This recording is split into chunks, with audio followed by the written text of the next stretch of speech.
早上吃个咸蛋黄手抓饼，但别说，你这木铲子就是没有那个硅胶着用着得劲儿。一个咸蛋黄的饼皮儿，放上一个鸡蛋，你看看，再加上求生菜，再加上我昨天剩的金枪鱼罐头，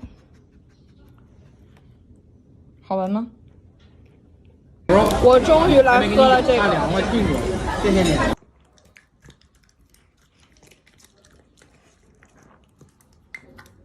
拆箱了！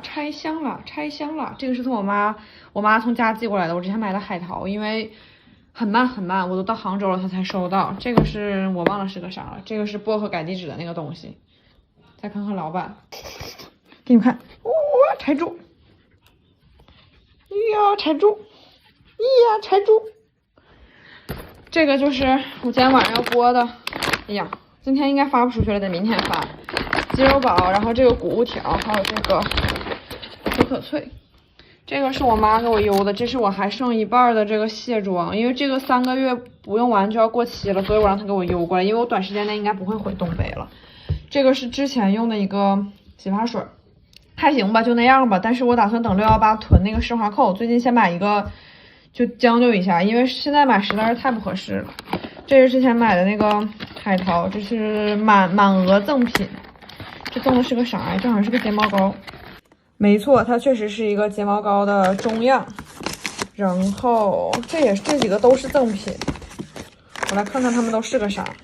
哎我天呐，这一堆都是，好像这个是个遮瑕，还不是什么个玩意儿。然后这好像是眼线胶笔，这是一个蜡笔口红。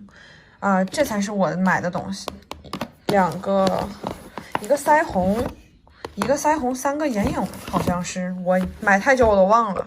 一个大的眼影盘，2个大的眼影盘，这个就是我说的那个单色的小眼影，然后这个是那个腮红，这腮红颜色色号我给忘了，但是好像国内买不到，还怎么回事？反正我就海淘买了，这个真的超好看，就是这么简单的好看。其实我更喜欢这一盘，但是这个的壳子实在是太好看了。